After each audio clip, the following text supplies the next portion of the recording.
Hola amigos, soy Paco Álvarez y estáis en un nuevo capítulo de Historia Confidencial.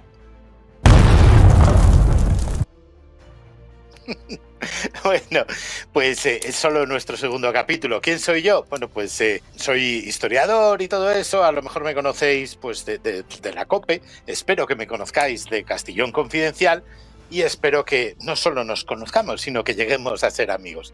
A ver, ¿qué es esto de Historia Confidencial? Pues esto de Historia Confidencial es un canal sin ninguna pretensión en el que queremos hacer una visita semanal a la historia de verdad, pero sobre todo a la historia que probablemente no nos han contado, muchas veces a la historia que nos han ocultado. No vamos a tratar aquí de cosas así muy misteriosas, muy desconocidas de la historia. Vamos a hablar sobre todo de cosas que deberíamos de conocer.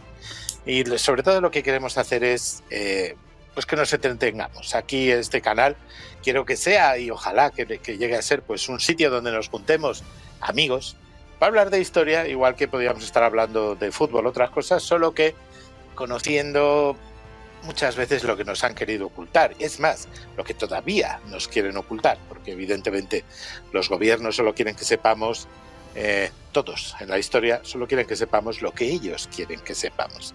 Así que aquí en Historia Confidencial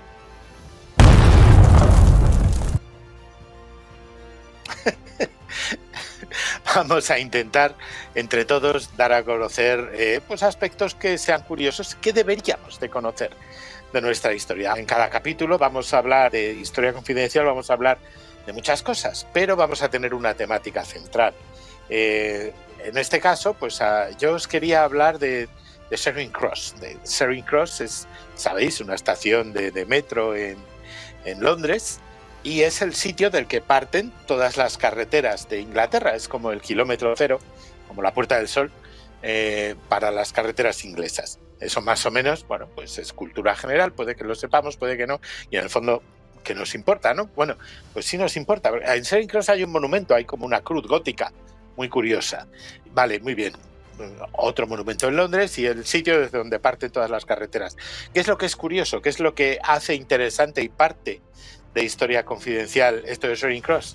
Pues simplemente que ese monumento es un monumento dedicado a una reina española. Sí. a Leonor o Eleonor de Castilla, que fue reina de Inglaterra, y bueno, es hija de Fernando III de Castilla, medio hermana de Alfonso X, o sea, todo un personaje. Vamos a ver, recapitulemos. El kilómetro cero de las carreteras de Inglaterra parte de un monumento dedicado a una señora de Burgos, a la reina Leonor de Inglaterra, también conocida como Leonor de Castilla. ¿Cómo es esto posible? Bueno, pues vamos a hablar un poco de Leonor, de su vida, de cómo llegó a reina de Inglaterra y de por qué hay un monumento dedicado a ella tan importante, incluso de por qué se llama Charing Cross este monumento en Londres. Bueno, empecemos. ¿Por dónde empezamos? Pues por el principio.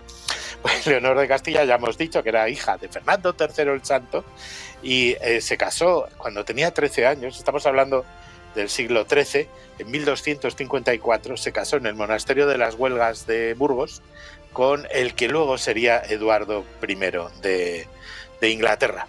Eduardo I, más o menos lo conocemos todos, sobre todo por la película de Braveheart, ¿no? Que bueno, que es la película muy entretenida, pero menos histórica de todas las películas históricas que existen. Si queréis, aquí, para empezar, este es el monumento de Charing Cross, que más o menos digo yo que os suena, y si no, la siguiente vez que vayáis a Londres, pues oye, pasaros por ahí y saludar a la reina Leonor. Y bueno, y ahora vamos a ver un poco un vídeo, y si queréis, yo mientras voy hablando y tal y cual, yo os cuento de qué va todo esto. Nuestra reina Leonor, nuestra querida Leonor, se casa en el monasterio de las Huelgas en 1254. De hecho, es curioso porque ella se fue a Inglaterra antes de que Eduardo se fuera a Inglaterra. ¿Por qué se hizo este matrimonio? Pues porque había cierta movida con el territorio de Gascuña, que es un territorio que está ahí cerca de Aquitania, en Francia, porque España tenía alguna pretensión sobre ese territorio, Inglaterra también, y Francia no pintaba nada, pero también. Entonces, pues se llegó a un acuerdo entre España y Inglaterra por el que la Gascuña iba a ser parte de Inglaterra. De hecho, luego la Guerra de los 100 Años tiene mucho que ver esta zona con esa historia, y se firma esa paz con España, y como prueba de esa paz y tal, pues se hace este matrimonio, en principio de conveniencia, pero que luego resultó, al menos así nos lo cuentan todas las crónicas, resultó ser un matrimonio de amor, mucho de amor. Entonces, bueno, el caso es que Leonor, pues bueno, había sido educada junto con Alfonso X, y además el padre de Alfonso X también, Fernando, era una corte muy, muy culta. Entonces era una persona muy preparada, muy educada, y yo creo que muy por encima de la media de lo que ocurría, sobre todo para las mujeres, por desgracia, en ese siglo XIII.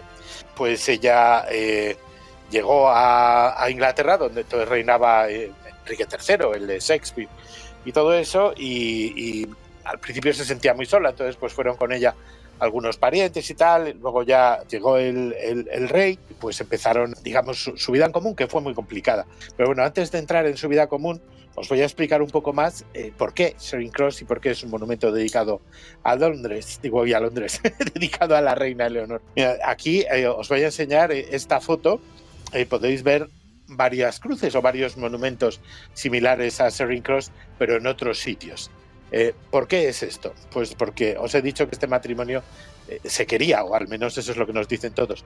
Cuando Leonor, por desgracia, falleció al norte de Inglaterra, en un pueblo pequeñito, y bueno, pues el rey ordenó que el cortejo fúnebre, en el que iba él, por supuesto, y toda la corte y un montón de gente, pues recorriera a pie el camino desde este pueblo, que está cerca de Lincoln, en el norte de Inglaterra, insisto, de Inglaterra, no en Escocia, hasta la abadía de Westminster, donde iba a ser enterrada la reina.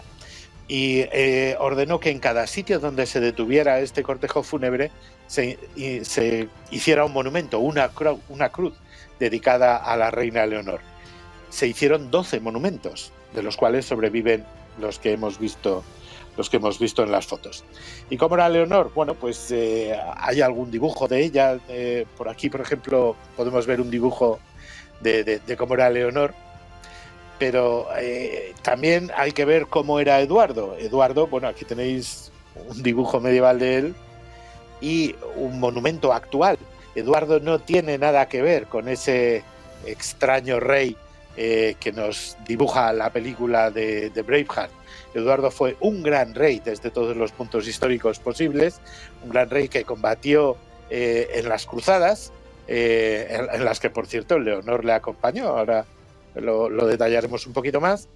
Combatió luego contra Gales, que era una parte semi-independiente al oeste de Inglaterra, y combatió efectivamente contra Escocia, no contra William Wallace. William Wallace era un ladronzuelo. Combatió contra Robert de Bruce, que es el verdadero Braveheart. Pero bueno, esa es otra historia que, oye, la podríamos hablar si queréis en otro episodio. El caso es que Eduardo I fue un rey muy importante, y un rey que aparentemente que quiso mucho a su reina, a Leonor, a esta chica de Burgos. Y bueno, esta chica de Burgos había traído como dote el ducado de Ponthieu, que es una zona del norte de Francia, pues al este de Dieppe, más o menos, para que nos situemos. Tiene costa enfrente de la costa inglesa, y oye, pues fue una parte muy importante también, un punto de partida también de luego en la Guerra de los 100 Años entre Inglaterra y Francia, pero además fue una parte muy importante de la historia de Eduardo y de la querida Leonor, porque es que hubo un momento en Londres que fue llaman la segunda rebelión de los varones, en la que Simón de Montfort y otros pues terminaron tomando presa a Leonor, incluso preso a Eduardo, y intentando pues combatir contra ellos y evitar que pudieran llegar a ser reyes. Y este condado de Ponthieu fue muy importante, porque desde ahí Leonor organizó traer arqueros y tropas y todo eso para defender la causa de Eduardo, que al final obviamente fue la que triunfó, y aparte incluso intentó traer tropas desde Castilla, motivo por el que ella, que estaba recluida entonces en el castillo de Windsor, fue cambiada de lugar por parte de Simón de Montfort. Pero bueno, al final ganaron los realistas y bueno, pues digamos que hubo paz en 1270, ya estaba totalmente en paz Inglaterra, y entonces pues no se les ocurrió mejor cosa que irse de cruzadas. Y entonces, bueno, pues se fueron de cruzadas, se fue Eduardo y se fue Leonor con él, y bueno, se fueron a Acre. En Acre nació un hijo de ellos, tuvieron 16 hijos, bueno, entre 14 y 17, no está muy claro la cifra porque las fuentes varían. Tuvieron 16 hijos, de los cuales les sobrevivieron 6. Parece ser que eran muy ardientes, por decirlo de algún modo, para la época. Se cuenta la anécdota de que el día de Pascua, porque durante la Semana Santa estaba prohibido yacer incluso dentro del matrimonio, marido con mujer. Entonces la Semana Santa la pasaban cada uno en su cuarto y en su cama, y cuando llegaba el día de Pascua, que por fin podían juntarse de nuevo, siempre jugaban, según las fuentes, jugaban las damas de compañía de Leonor a ordenar al rey, que no podía salir de su cama, y de su cama de él, en su cuarto, ir a la cama de la reina hasta que no les pagara un rescate, joyas y monedas y todo eso, que luego ya se usaban en sus cosas. Esta historia tan curiosa, pues sí, el rey les pagaba ese rescate, e incluso el año después de que la reina hubiera fallecido, todavía el rey pagó ese rescate, aunque obviamente ya no iba a ir a ningún otro sitio. Bueno, el caso es que fueron juntos a la cruzada y estuvieron allí, pues volvieron a Inglaterra en 1274, o sea que estuvieron 4 años por ahí. Hubo un momento muy complicado en el que intentaron matar un espía, intentó matar al rey, al futuro rey, Eduardo I. Bueno, ya era rey entonces, pero todavía no había sido coronado, con una daga envenenada. Y bueno, pues esa historia luego cambió en los romances hasta que se dijera que lo que había pasado era que le había picado una serpiente y que la reina chupó y escupió el veneno de esa serpiente, y gracias a eso le salvó la vida al rey. Lo que, a ver, no está muy claro. Yo me creo más lo de la daga envenenada, y que parece ser que sí, que efectivamente la reina no evitó el veneno, sino que estuvo llorando y estuvo rezando mucho para que se salvara el rey, que afortunadamente finalmente se salvó. Hubo que quitar, eso sí, parte de la piel del brazo donde había sufrido la herida, pero bueno, Eduardo sobrevivió, y en 1274 regresaron a Inglaterra para ser coronados con toda la pompa y el boato que eran entonces capaces en el medievo los ingleses, para ser coronados en la abadía de Westminster, como no sé si recordáis, el año pasado se coronó Carlos III. Bueno, pues la reina Leonor fue coronada exactamente igual, junto con el rey Eduardo. Entonces, bueno, pues evidentemente era una mujer de armas tomar, y bueno, después de esta cruzada, después ya en Inglaterra, pues hubo problemas, ya he comentado antes un poquito por encima, en Gales. Entonces fueron a la guerra en Gales, fueron los dos también para allá, y cuando se firmó la paz con los señores galeses, estableció el rey Eduardo I que el príncipe heredero de la corona inglesa fuera desde entonces príncipe de Gales, como todavía lo es el príncipe de Gales. Entonces, ¿qué pasa? El primer príncipe de Gales fue un hijo de Leonor la burgalesa y Eduardo el inglés, que luego reinó como Eduardo II. Es decir, el primer príncipe de Gales, repito, era hijo de una señora de Burgos. es así de curioso. Mira, esto lo podemos ver. Aquí tenemos una foto un dibujo de entonces del príncipe de Gales. Lo podéis ver. Este Eduardo II, que no mola tanto como Eduardo I en la historia, sí tuvo algunos problemas y devaneos su reinado, pero no es tampoco lo que nos pinta la película de Braveheart, y tampoco se casó, bueno, quiero decir, la reina esta de la película de Braveheart tenía 9 años cuando tienen lugar lo que se relata en esa película, o sea que difícilmente podía haber sido amante de William Wallace ni nada de nada. Pero bueno, es verdad, yo creo que vamos a hacer un capítulo, me lo voy a anotar, hacer un capítulo un día hablando de Robert de Bruce y todo eso. Si queréis que hablemos de eso, decírmelo en el correo electrónico. El correo electrónico es club@pacoalvarezromano.es. Os repito, y lo vamos a poner ahí en grafismos, club@pacoalvarezromano.es, ¿vale? Ahí me podéis escribir y decir pues de qué queréis que hablemos, o si tenéis, si sois autores o trabajáis en una editorial, en prensa, y queréis que hablemos de vuestro libro, siempre y cuando sea de historia, obviamente, o tenga que ver con la historia, da igual que sea ensayo, novela histórica, aquí cabemos todos, pues por favor escribirme para que nos pongamos en contacto. Y también, y sobre todo, si tenéis o sois parte de una asociación de recreación histórica o un ayuntamiento en el que llevéis a cabo fiestas o festividades de recreación histórica, o incluso si hay un yacimiento que os interesa que humildemente en el canal demos a conocer, pues por favor escribirme ahí a club@pacoalvarezromano.es. Y ya que estamos en la pausa para la publicidad, pues aprovecho para deciros que bueno, que os suscribáis, que me deis like, que habléis de este canal a vuestros amigos, que cuantos más seamos, más reiremos. Y ya sabéis que esto se llama Historia Confidencial, entre otras cosas, porque ha nacido de Los Confidenciales, de Castillón Confidencial, en el que, pues supongo que me conoceréis de dar la nota y de estar hablando allí de historia. El canal surgió un poco, en el primer programa lo hemos dicho, si no lo habéis visto, verlo, por favor, surgió porque hay mucha gente, muchos confidenciales escriben a Castillón Confidencial diciendo, oye, nos gustaría saber la verdad sobre este suceso histórico o este otro suceso histórico.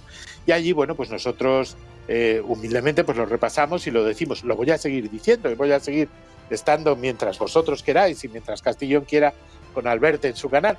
Y hemos abierto esta otra vía de comunicación, como él dice, porque es fundamental que podamos hablar de historia, de cosas de historia, tal y como fueron, en la medida de lo posible, sin meter ideología, sino la verdad, más o menos, como la conocemos o como debería de conocerse. Y oye, pues poco a poco, pues ojalá que seamos más y podamos pues pasarlo mejor y hablar de más y más cosas. Bueno, volvamos a la reina Leonor, ¿no? Que la hemos dejado, que acaba de dar a luz a Eduardo II, acaba de ser nombrado príncipe de Gales, su hijo. Y bueno, pues el resto de la vida de ellos, pues bueno, guerras con Escocia, etcétera, etcétera, para arriba, para abajo, expulsaron a los judíos. Bueno, no fue una vida fácil, pero a partir de, no se sabe si tal vez por haber tenido tantos partos, que evidentemente es una barbaridad, y más en esa época, por eso solo sobrevivieron 6 de sus hijos, es terrible. Pues finalmente en 1287 sabemos, porque hay facturas de medicina, sabemos que la reina tenía alguna enfermedad, no sabemos cuál, sabemos que tuvo fiebres cuartianas poco después, y por desgracia finalmente, y como he dicho, estando en un pueblo en el norte, en Harvey, cerca de Lincoln, pues la reina falleció. El rey, eso le dio tantísima pena que hicieron ese recorrido fúnebre hasta Westminster, parando en 12 sitios. En cada uno de esos sitios se erigió un monumento, de los que se conservan 3, y el último monumento se erigió en Londres, y es Charing Cross. Leonor ejerció una influencia cultural muy importante en la corte inglesa. Fue patrona de la literatura, fue muy querida, y ella protegió mucho a los frailes dominicos, sobre todo. Santo Domingo, hay que recordar que es un santo español, el fundador de los dominicos, y también apoyó muchísimo a las universidades de Cambridge y de Oxford, que a partir de entonces empezaron a ser importantes en el mundo. Aquí, si queréis, bueno, tenemos una estatua que está en la Catedral de Lincoln, que es unas estatuas en las que se ve a los dos, al matrimonio, a Eduardo y a Leonor, y más importante es su tumba en la abadía de Westminster, que aquí tenéis una foto de la tumba. Es muy curiosa porque es una estatua de bronce sobre un podio de mármol en el que están las armas de Castilla, las armas de Inglaterra y las armas de Ponthieu. Leonor tenía su propio escudo de armas, que lo estamos viendo aquí en la versión de Wikipedia del escudo de armas de Leonor. Pero bueno, nos estaba contando eso, que se hicieron esos 12 monumentos hasta llegar a Westminster, donde fue enterrado el cuerpo de Leonor, pero no toda Leonor. Y ahora os lo voy a explicar. Es muy curioso, pero bueno, en esa época a veces se hacía. Las tripas de Leonor fueron enterradas en la Catedral de Lincoln, donde se hizo un monumento igual que el de Westminster, que fue destruido en el siglo XVII, por desgracia, y su corazón fue enterrado en el monasterio de los monjes dominicos en Londres, en Blackfriars, que también hay una parada de metro y una zona que se llama Blackfriars, ¿no? Blackfriars escrito, en Londres. Ahí se enterró el corazón de Leonor. Se perdió en el siglo XVI a raíz de las persecuciones de los puritanos y todo lo demás, que fue también cuando se destruyeron, por haber sido española, gran parte de los monumentos que se referían a ella. El de Charing Cross no estaba donde está ahora, estaba en la parte sur de la actual plaza de Trafalgar Square, estaba en Whitehall, para que nos entendamos, ¿no? Y desde ahí fue trasladado a Charing Cross, y desde ahí salen todas las carreteras, como he dicho. El tema sería, bueno, alrededor de la tumba, de su tumba de la abadía de Westminster, que se puede visitar todavía, el rey Eduardo I ordenó que siempre hubiera 4 velas luciendo en las 4 esquinas de la tumba de Leonor, pero solo hasta el siglo XVI, solo hasta la Reforma Anglicana. O sea, quiero decir, cuando dejó de haber católicos en Inglaterra, cuando Enrique VIII se divorció de Catalina de Aragón, oye, hablaremos también de Catalina de Aragón otro día, otra reina española de Inglaterra, pues la cuestión es que a partir de ahí, a partir de 1533, el rey Enrique VIII ordenó que ya no hacía falta que se encendieran más esas velas, que estuvieron encendidas desde 1290 hasta 1533, por lo menos, que es cuando se divorcia Enrique VIII de Catalina de Aragón y se casa con Ana Bolena, que le terminó costando la cabeza. En fin. Bueno, ¿por qué se llama Charing Cross? Pues hay 2 teorías. Hay una teoría que es que dice que es que había un poblado de ese lado del Támesis que se llamaba Charing. Vamos a ver aquí un mapa de Charing, que sería un poblado que ahora es parte de Londres, que estaba del otro lado de la ciudad, y que entonces eso era un pueblito, y en ese pueblito estaba el monumento que hoy está en Charing Cross. Esa es una de las versiones, que Charing Cross querría decir la cruz de Charing, la cruz de ese pueblo, que se llama Charing. Hay otra versión que a mí me gusta más, que es que, claro, en esa época el idioma que se hablaba en la corte inglesa era el francés.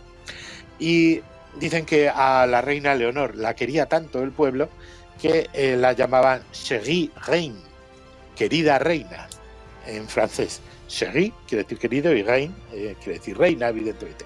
Entonces, a mí me gusta más esta versión, que Charing Cross se llama así por la Chérie Reine Leonor de Castilla, Leonor de Inglaterra, una española de Burgos gobernando Inglaterra.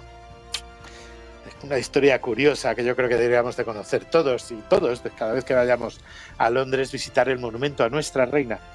Tenemos el de la abadía de Westminster, tenemos el de Charing Cross, tenemos las otras cruces que están por el campo. En la Catedral de Lincoln tenemos monumento a ella en las portadas. Las estatuas que hemos visto del matrimonio son de la fachada de la Catedral de Lincoln.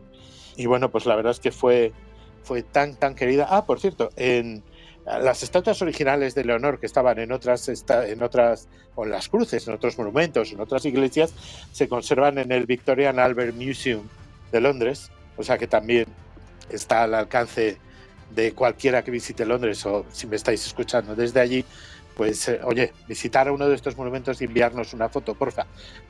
Ya he dicho, a club@pacoalvarezromano.es. O también, si preferís, en redes sociales, bueno, si buscáis Paco Álvarez Romano en Google, saldré yo, y digo yo que saldrá a todos los sitios, pero bueno, por si acaso, en X, antes Twitter, soy @romanos_somos, @romanos_somos. Y en Instagram, pues creo que soy pacoalvarez.romano. Tengo una web que es pacoalvarezromano.es, donde también podéis ver pues más cosas de mí, mi currículum, pues mis libros. Los que no me conocéis, yo me dedico sobre todo a escribir libros de Roma. También hablo en Fin de Semana Cope todos los fines de semana. También estoy con Albert Castillón, pues por lo menos una vez por semana, ahí, bueno, variando según el día. Y a partir de la semana pasada, todos los martes o cuando vosotros queráis, a partir de las 22:30, a partir de las 10:30 p.m.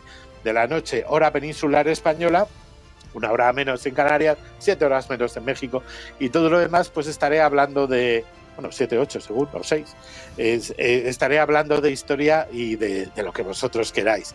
Y oye, pues voy a volverlo a decir, lo he dicho hace nada, pero lo vuelvo a decir porque me interesa que este programa sea un programa de todos, que sea un canal en el que todos hablemos y en el que estemos aquí los amigos hablando de cosas de historia, de cosas romanas, de lo que más rabia os dé.